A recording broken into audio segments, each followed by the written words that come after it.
Selamat sore adik-adik. Hari ini pembelajaran Bahasa Indonesia di kelas 9 YPU bersama Ibu Dwi Lestari ya. Dan sebelumnya mungkin kalian bertemu dengan Bu Aiti, maka di kelas 9 YPU tahun ajaran ini bersama Ibu Dwi Lestari. Nah, hari ini kita akan belajar tentang laporan hasil percobaan berdasarkan modul 12 ya di kelas 9. Nah, di sini adik-adik apa ya yang dimaksud dengan teks laporan hasil percobaan? Apakah kalian tahu atau kalian pernah mendengar kata percobaan? Nah, kata percobaan ini berarti adalah mencoba ya atau melakukan riset, penelitian atau suatu hal yang bersifat ilmiah. Biasanya kalian hendak menentukan rute yang terbaik untuk melalui suatu tujuan dan membandingkan waktu tempuhnya mana yang lebih efektif. Nah, itu merupakan percobaan. Nah, kalau kalian melakukannya berulang kali dan itu termasuk juga merupakan percobaan. Misalnya, kalian ingin membuat kue yang enak. Bagaimana caranya? Tentunya harus mencoba berkali-kali, bukan? Nah, jika sudah ada hasilnya, maka dibuat suatu teks sehingga menjadi teks laporan hasil percobaan. Nah, di sini contoh teks laporan hasil percobaan seperti yang tertera di dalam modul tema 12 ini ya. Nah, di sini laporan percobaan membuat telur asin. Nah, di sini kalian akan berhadapan dengan sistematika penulisan, yaitu ada tujuan, alat dan bahan, langkah-langkah ya, kemudian hasil dan juga kesimpulan. Contohnya nih ya, laporan percobaan membuat telur asin. Tujuan, telur asin adalah telur yang dibuat dari bebek yang sudah melalui proses pengasinan lebih dahulu. Jadi di dalam tujuan ini kalian kemukakan bagian umumnya terlebih dahulu ya, pengertian dari objek yang akan diteliti ya, yang akan dicoba yaitu telur asin. Telur asin mengandung banyak vitamin dan gizi sehingga mengkonsumsi telur asin bisa bermanfaat bagi tubuh. Telur asin bisa dibuat dengan cara tradisional dan sangat mudah karena alat dan bahannya yang sederhana. Alat dan bahan terdiri dari telur bebek, abu gosok, tanah liat, garam, dan amplas. Langkah-langkah membuatnya, yang pertama cuci telur bebek hingga bersih, kemudian amplas kulit telur sampai tipis. Yang kedua, campurkan abu gosok, tanah liat, dan garam hingga merata. Yang ketiga, lapisi telur yang mudah diamplas menggunakan bahan campuran tadi. Yang terakhir adalah diamkan telur pada suhu ruang hingga 20 hari atau 3 minggu. Nah, adik-adik, ini adalah cara membuat telur asin. Bisa kalian terapkan ya untuk membuat telur asin, dan syukur-syukur kalau kalian menjualnya dan mendapatkan hasil yang maksimal. Hasilnya, telur bebek yang dibuat melewati proses. Jadi ini adalah hasil dari pembuatan telur asin seperti apa. Kalian ceritakan ya. Telur bebek yang dibuat melalui proses pengasinan. Telur bebek yang dibuat melewati proses pengasinan seperti di atas menghasilkan telur asin yang sempurna dan lezat. Telur asin ini sangat cocok dikonsumsi bersama nasi putih. Telur asin ini membuat varian konsumsi telur bebek jadi lebih banyak dan tidak begitu amis. Nah, yang kita tahu ya bahwa telur bebek ini sangat amis. Bagaimana caranya supaya tidak amis? Yaitu dengan cara diasinkan. Kesimpulan, pembuatan telur asin di atas menghasilkan kandungan gizi yang cukup lengkap dan cocok dikonsumsi oleh segala usia. Namun, bagi penderita darah tinggi tidak disarankan mengkonsumsi telur asin karena kandungan garamnya yang sangat tinggi. Meskipun kandungan gizinya lengkap, tetapi telur asin tidak dianjurkan dikonsumsi dalam jumlah banyak. Itu ya adik-adik tentang teks laporan percobaan membuat telur asin. Nah, ini adalah contohnya ya. Kemudian ya, di sini kita lihat Ya, di dalam laporan percobaan kalian diharapkan mampu mengidentifikasi informasi dari laporan percobaan. Tadi informasi tadi tentang apa? Tentang cara membuat telur asin, tujuan pembuatan telur asin, langkah-langkahnya, dan juga hasil serta kesimpulannya. Menyimpulkan informasi laporan percobaan. Kesimpulannya apa? Kesimpulannya, telur asin dengan cara diasinkan menjadi lebih lezat ya, tetapi tidak boleh dikonsumsi dalam jumlah yang banyak ya, apalagi bagi penderita darah tinggi. Struktur dan kaidah kebahasan teks laporan percobaan. Bagaimana strukturnya? Tentunya dengan sistematika seperti tadi ya, ada pendahuluan, isi dan penutup biasa di dalam suatu karangan. Pendahuluannya berupa tujuan, pernyataan umum ya. Kemudian isinya ada alat dan bahan, langkah-langkah serta hasil. Kemudian penutupnya adalah bagian dari kesimpulan. Kemudian kaidah kebahasaan. Kaidah kebahasaannya biasanya menggunakan kata baku dan juga kalimat efektif ya. Jadi kalau di dalam karya ilmiah biasanya menggunakan bahasa yang lebih baku ya, gitu. Supaya apa? Supaya lebih mudah dipahami ya, supaya lebih efektif, dan juga menggunakan kalimat-kalimat yang sifatnya objektif ya, bukan menggunakan kalimat yang subjektif. Biasanya menggunakan kata berimbuhan pasif ya, tidak menggunakan kata berimbuhan aktif. Misalkan dari hasil percobaan ini disimpulkan. Jadi bukan penulis menyimpulkan, tidak seperti itu. Jadi kata penulisnya itu dihilangkan. Yang keempat adalah menyajikan laporan percobaan. Ya, jadi kalian setelah membuat teks laporan hasil percobaan, kemudian kalian mempresentasikan laporan percobaan itu di hadapan teman-teman yang lain. Bagaimana adik-adik? Sudah paham sampai di sini? Nah, sekarang kita lanjutkan. Dari ciri-ciri laporan percobaan tersebut apa ya adik-adik? Dari ciri-ciri tersebut kita bisa mengartikan definisi laporan percobaan. Ciri-cirinya apa ya? Ada yang tahu? Nah, tadi ada yang menggunakan bahasa baku ya, kemudian menggunakan kalimat efektif ya dari segi kebahasaannya. Kemudian apalagi menjawab suatu masalah ya secara ilmiah ya. Di sini kita lihat ciri-cirinya.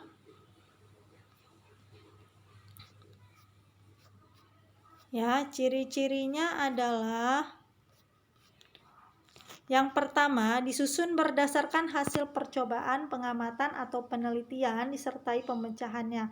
Nah, ya adik-adik betul sekali. Jadi setiap kita mau membuat teks laporan percobaan, acuannya adalah percobaannya terlebih dahulu. Bagaimana kita membuat laporan percobaan kalau kita tidak membuat percobaan? Jadi kita harus membuat percobaannya terlebih dahulu, sudah tahu hasilnya, kemudian kita tulis teksnya. Yang kedua, pembahasan masalah teks laporan hasil percobaan dikemukakan secara objektif ya, jadi tidak menggunakan unsur subjektivitas dari si penulisnya ya. Kemudian yang ketiga, disusun berdasarkan struktur isi teks secara runtut dan sistematis. Jadi runtut ya, teratur, tidak mulai dari kesimpulan dulu, tetapi melainkan dari pendahuluan dulu. Ya, pendahuluan biasanya berupa pernyataan umum, tujuan, atau pengertian dari objek tersebut. Ya, kemudian menggunakan bahasa ilmiah baku, jelas, komunikatif, dan logis ya. Jadi bisa diterima secara ilmiah, diterima secara akal ya. Yang kelima, ditulis dengan data lengkap sebagai pendukung laporan. Data-datanya harus ada sumber referensinya, apalagi kalau menyertakan landasan teori. Nah, ini harus berdasarkan referensi yang diambil ya, dan harus dikutip di dalam daftar pustaka ya, supaya menghindari unsur plagiarisme ya. Kemudian dibuat secara menarik dan interaktif, menuntaskan masalah-masalah yang dimunculkan secara terperinci dan lengkap ya. Jadi kalian diharapkan bisa menyelesaikan masalah secara ilmiah ya, bukan dengan emosi semata, tetapi dengan secara ilmiah ya. Kemudian dari ciri-ciri tersebut apa ya pengertiannya? Nah, kalian bisa mendefinisikan apa itu laporan percobaan. Laporan percobaan adalah suatu teks yang berisi tentang hasil laporan percobaan ya. Di sini teks yang berisi paparan data secara terperinci, hasil praktik, pengamatan dan penelitian ya. Atau bisa juga disebut juga dengan LHO ya, laporan hasil observasi atau laporan hasil penelitian. Ciri-ciri laporan percobaan disusun berdasarkan hasil percobaan. Pembahasan dikemukakan secara objektif, disusun berdasarkan struktur yang runtut, bahasa baku dan ilmiah, disertai data lengkap, dan penuntasan masalah yang dimunculkan secara terperinci ya.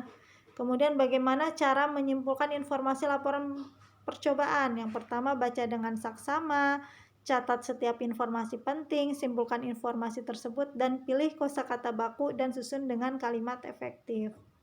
Struktur kaidah kebahasaan teks laporan percobaan, struktur teks laporan percobaan, dan menelaah struktur dan kebahasaannya. Struktur teks laporan percobaan, strukturnya adalah terdiri dari atas dua bagian seperti pernyataan umum dan uraian. Pernyataan umum mungkin seperti pendahuluan dan isi ya. Strukturnya ada judul, objek, pelaku percobaan, tempat dan waktu percobaan, tujuan, bahan atau alat, langkah, hasil laporan percobaan, simpulan, dan daftar pustaka ya. Ciri-ciri kebahasaannya menggunakan kalimat aktif. Biasanya disertai foto, diagram, atau tabel. Oh ya teman-teman, sistematika ini disebut juga dengan struktur ya. Kalau di dalam modul, sistematika atau strukturnya terdiri dari pendahuluan, ya,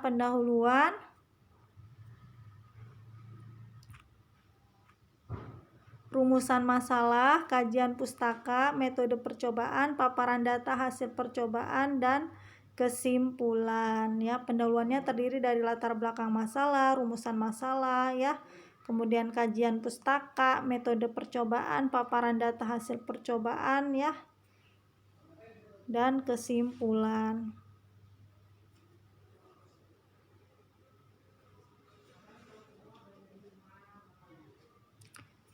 Nah, metode percobaan di sini adalah untuk membuktikan apakah hipotesis yang kita gunakan itu benar atau tidak. Misalnya, kita berhipotesis terlebih dahulu ya, menduga-duga terlebih dahulu sebelum diadakan percobaan. Misalnya, bisa nggak sih pelangi itu dibuat dari pantulan cahaya dan sinar senter?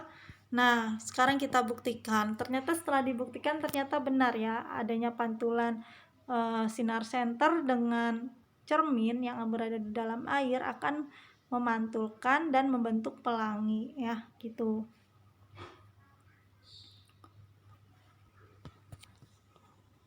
Kemudian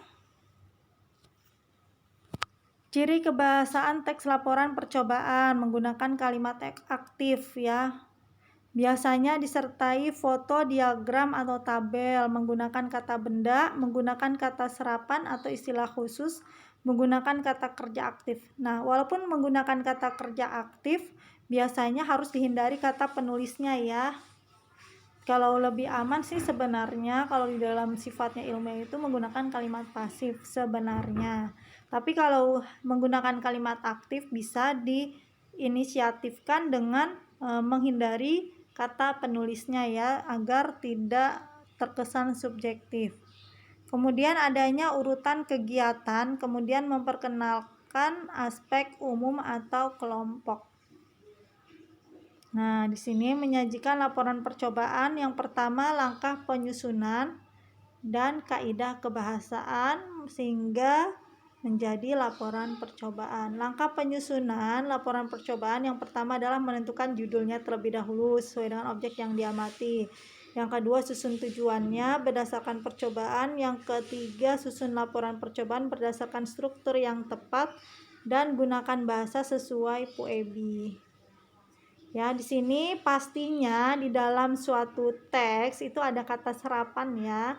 Ya, karena di dalam di dalam teks yang sifatnya ilmiah biasanya menggunakan istilah-istilah yang diserap dari bahasa asing.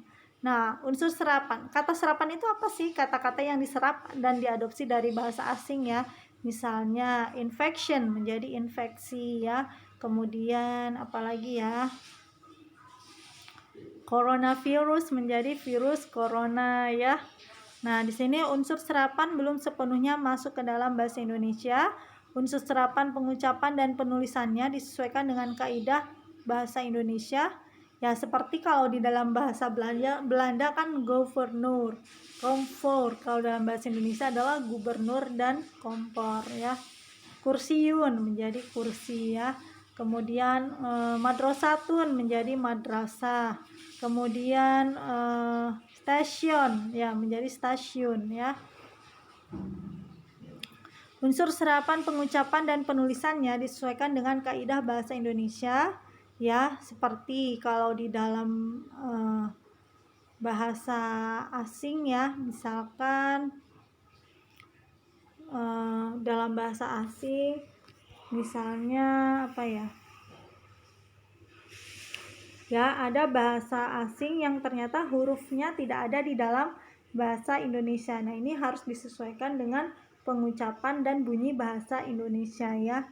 Unsur serapan daerah yang disesuaikan dengan penuturan masyarakat Indonesia. Jadi disesuaikan dengan daya tutur masyarakat Indonesia ya. Misalkan kalau di dalam bahasa Arab kan ada sholat ya, pakai SH. Tetapi karena bahasa Indonesia itu tidak punya huruf SH maka menjadi salat gitu ya.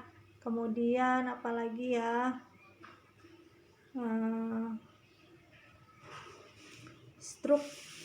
kalau bahasa Inggrisnya kan structure ya, tetapi kita menggunakan struktur ya gitu. Jadi sesuaikan dengan daya tutur bahasa Indonesia. Baik, sampai di sini dan ada penugasan ya, penugasan di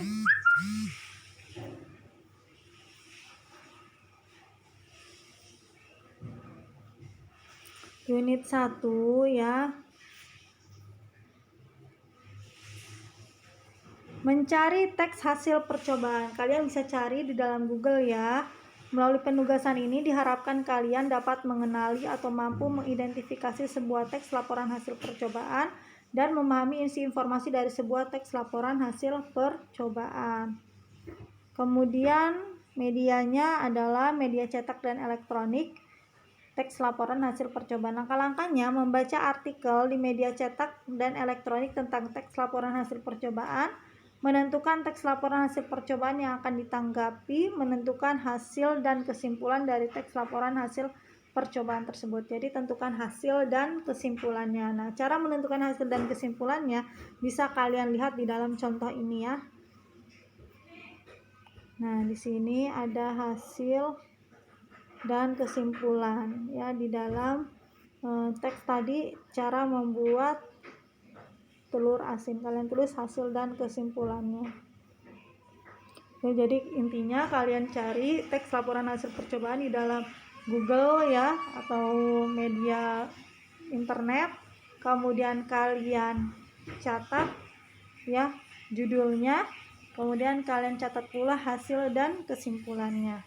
Jadi catat judul, hasil, dan kesimpulan.